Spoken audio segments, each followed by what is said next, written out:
Welcome to the Deep Dive. Today we're doing something a bit different, sort of like corporate archaeology. Uh-huh. We're not looking at market trends, but we're actually cracking open the 2021 Saudi Aramco brand guidelines. Right. A big document, over 100 pages. Exactly. And, you might think, a corporate manual, how dry is that? But Mm. honestly, when a company that basically defines global energy writes its own rule book, Hmm. well, there's a lot of strategy packed into the technical details. Absolutely. These guidelines, they're really the roadmap, aren't they? It's the strategic identity of, a world leader in integrated energy and chemicals, all boiled down into thousands of rules. Rules for everything. Pretty much. It's the blueprint for how they present themselves. Not just visually, but how they operate, how they talk to, well, everyone on the planet. So our mission today, for you listening, is to unpack these rules. We want to see the identity Aramco projects, the philosophy underneath it all, and what that incredible level of control tells us about their core values. And we need to keep those 4 brand personality words in mind. Yeah. Right. Yes, exactly. They come up again and again. Hmm. Expert, trusted, relentless, and creative. That's the filter for everything. Okay, so to get the rules, you really have to start with how they define themselves. It's not just, we're a huge energy company. No, it's more about behavior. Right. They explicitly say they want to be trusted for reliability, respected for long-term judgment, and valued for the expertise and, the ingenuity of their people. And if you boil all that down, you get to their main promise, which is we bring energy to life. Yeah, that's quite a statement. It really is. It sort of shifts the focus, doesn't it? Yeah. From just resource extraction to being this essential enabler for, well, society, progress. And that links straight back to those 4 personality traits you mentioned. How so? Well, when the guidelines say the company must be relentless, it means, being absolutely determined to succeed for their stakeholders. Okay. And when it says creative, it's about driving growth through agility, through innovation. These aren't just fluffy words, they're meant to be measurable in performance, in communications. I thought the bit about the tagline was really revealing, too.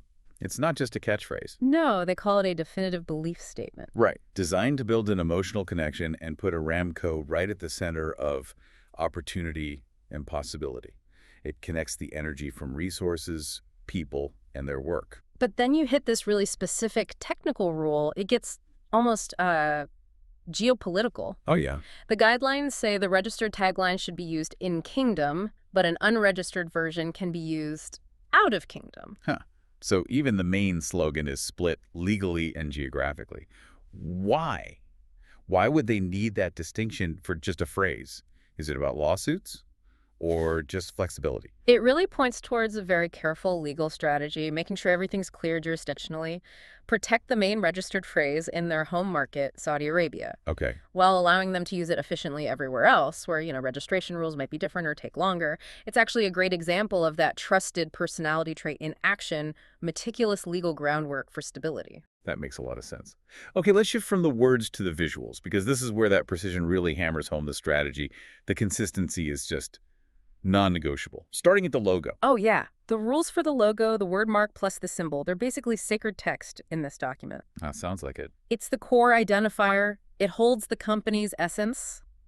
And there's a whole section on what you can never do. No skewing, no distorting, no rotating, no changing the opacity. So if you're a designer working for them, your job isn't to be creative with the logo? No way. Your job is to be relentless in applying it perfectly, exactly as specified, no exceptions. I also saw they make a distinction between 2 brand expressions, institutional and global market-facing. What's that about? Good point. The institutional brand is for the top level, the corporate center, the main upstream business, anything touching geopolitics, stuff that affects the kingdom or the global energy picture. Right, the big strategic stuff. Exactly. Then the global market-facing brand is for all the commercial side. Global affiliates, subsidiaries, sales, marketing. So they need one unified voice for the really core issues, but maybe a bit more flexibility for the commercial arms to operate in different markets. That's pretty much it. Unified on the big things, but practical enough for business units, though still visually linked, of course. Okay, let's talk color. The main palette is super tight. Aramco green, Aramco blue, dark green, dark blue, and then various grays and white. That's the external face. And this brings us to the symbolic gradient. This is one of the most rigidly defined visual elements. It's that blend of Aramco green representing earth, resources, and Aramco blue sky, potential. And crucially, The sequence always has to be green fading into blue. Left to right or bottom to top. Always. Why? Why can't it be blue to green? What's the big deal? Because the direction tells a story. It's about energy flowing from the earth up towards the sky. It visually represents progress, lifting things up, enabling the future. Ah, I see. If you reverse it, you literally invert the company's core promise visually. So making it non-reversible isn't just a design choice. It's embedding their strategy right into the visuals, reinforcing that enabler role. Wow, that's actually quite deep for a color gradient rule. It's philosophy disguised as a technical spec. Exactly. Then you've got the secondary colors, purple, teal, yellow, red. Right, those are mostly for internal stuff. Yeah, mainly internal communications or maybe complex internal charts where you need more differentiation. Yeah. You can use them in different tints, 100%, 70%, 40%, but the company's external image has to stick to that core blue and green story. So the color rules act like a kind of visual firewall then. That's a good way to put it. Ensure stakeholders instantly recognize the core brand, filtering out maybe the internal operational clutter. Precisely. If you see those bright secondary colors, chances are you're looking at an internal training slide or technical diagram, not, a major public announcement. And this relentless consistency, it extends right down to the words themselves, to the typography. They specify proprietary fonts for external marketing versus standard system fonts for internal documents. Yeah, that's a really interesting balance they strike. It's about visual identity versus, well, daily practicality. How so? For external marketing, websites, big reports, they use their own custom fonts. Manifa Pro 2 for headlines, Aramco Gawar for Latin body text, Aramco Harad for Arabic. These fonts were actually designed to share visual DNA with the logo type. Ah, so it all looks cohesive. Very expert. Right, but then for just a normal email or a PowerPoint presentation being shared around internally. They say use standard fonts like Yeah. Trebuchet or Sego UI. Exactly, or Sakal Mahala for Arabic. Why not force everyone to use the custom font everywhere? Because that would probably cause chaos. Imagine the IT nightmare, the compatibility issues, trying to get proprietary fonts onto every single device globally. Okay, good point. By switching to common system fonts for everyday office stuff, they're prioritizing efficiency and reliability, making sure people can actually open, read, and edit documents without technical glitches. That feels very trusted and also pragmatically relentless, focusing on what works. Okay, now here's where it gets, for me, really fascinating and almost absurdly specific.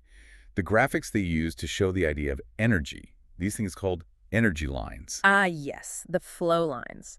They're meant to represent movement, people, resources, ideas, progress, but the rules for creating them. Wow.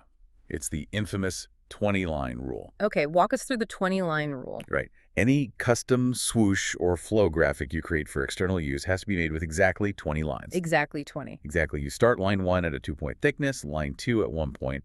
Then, in your design software, you have to generate the 18 lines in between using a specific blend function with 18 defined steps. Wait, hold on. A graphic designer can't just draw a nice-looking swoosh. They have to mathematically construct it using an 18-step blend between two specific line weights. That's the rule. What does that tell you about the company culture? It tells you that consistency is pursued with, well, relentless obsession. No designer gets to just eyeball it. This ensures that whether that graphic appears small on a web page in Houston or huge on a billboard in Riyadh, the visual feel, the weight, the dynamic, it's identical. Mathematically identical. Precisely. And another rule, no colors or gradients on these lines. Only white or one of the approved Aramco grays. Maximum visual discipline. And that same level of, technical command applies to their icons too, doesn't it? Absolutely. Icons have to be clearly different from illustrations. They need to work when they're tiny, minimum 6 millimeters in print, 30 pixels on screen, single color only. And built on a grid, I bet. Oh yeah, a precise 15 by 15 pixel grid. And they have to use a rounded stroke with a specific weight, 18 points. It's like they're engineering graphics, not just designing them. Everything connects back to that core visual logic. So if the guidelines are this strict about tiny details like stroke weights and color flows, what does all that precision suggest about their bigger picture, their operational focus? It suggests they see their brand not just as marketing fluff, but as a core asset that underpins their long-term stability and goals. The guidelines state their aim is to be the world's largest integrated oil and gas company, sure, but the vision is broader. Right, leading integrated energy and chemicals producer. Exactly. With a fundamental focus on safety, sustainability, and reliability. That trusted attribute again. And the move into chemicals is clearly positioned as strategic, Right. right, to buffer against oil market swings. Yes, absolutely. The upstream strategy is about leveraging their scale and production advantages for long-term value. But a key piece is explicitly developing the chemical side of the business. Why? To make them more resilient when crude oil prices go wild, which, they often do. The brand has to support that long-term hedge. Okay, moving beyond the pure business side, the guidelines also talk a lot about citizenship, community impact. How does that fit with being creative and expert? Well, they frame it around intellectual capital being their most vital long-term resource. Community support is defined quite specifically as building STEM competency science, technology, engineering, math in young people. Both in Saudi Arabia and elsewhere. Yeah, internationally too. They see education, particularly STEM, as the foundation for economic and social progress. It's investing in future expertise, which ties back to both expert and thinking creatively about long-term growth. Did they mention any specific programs? They did. They highlight big things like the King Abdulaziz Center for World Culture ITHRA, which aims to boost knowledge and creativity. Okay. And also practical programs like iSpark, which is like a traveling STEM roadshow, and iDiscover, which focuses on training teachers in math and science teaching methods. That way, you multiply the impact. So it's not just charity, it's strategic talent pipeline development. You could definitely see it that way. It feeds back into their need for expertise and reinforces this idea of shared progress. And I suppose the rules around photography have to reflect this too, balancing the huge industrial scale with the human benefit. Absolutely. Photos aren't just pictures, they're like visual data points that need to fit categories. Epic scale showing the sheer size of their operations. Proud experts highlighting their skilled workforce, diversity too, modern facilities, and really importantly, our impact. Showing how the energy actually helps people. Exactly. Showing how it serves communities, closing that loop back to the promise. We bring energy to life. So when you put all these pieces together, Right. the specific direction of the gradient, the custom fonts versus system fonts, that crazy 20-line rule for a swoosh, the focus on STEM education, it all seems to point back to that relentless drive for consistency and trusted reliability. The really big takeaway for me, and hopefully for you listening, is that these seemingly dry technical rules are actually strategic statements in disguise. That's really the core of it, isn't it? What we've uncovered is a brand built meticulously on promises of reliability, long-term vision, technical expertise, all executed through this incredibly detailed visual system where, like you said, nothing is accidental, from a massive facility photo down to the stroke weight on one tiny icon. They demand the uniformity everywhere. Right. 48-sheet billboard, business card, website. Everywhere. It ensures that strategic vision is executed flawlessly and, well, relentlessly all over the world. And speaking of global execution, the guidelines mention the structure of branded subsidiaries, like Aramco Chemicals, but also using endorsements. Right, for JVs or subsidiaries that have their own brands, like Arlan CO was mentioned. So the endorsement lets Aramco show its connection, capture some brand equity from the venture. While maybe keeping some legal or operational distance from the day-to-day running of that separate company. Yeah. So that raises a really interesting final thought for you to ponder. When you're a giant entity like Aramco, how do you actually manage that balancing act? How do you show you're the enabler and get value from dozens of these global JVs while at the same time fiercely protecting this incredibly rigid, unified, super consistent main brand identity? What kind of strategic compromises might that endorsement system signal about how they plan to grow or partner in the future? Definitely gives you a sense of the complex layers hidden inside what looks like just a graphic design manual. Thanks for joining us for the deep dive.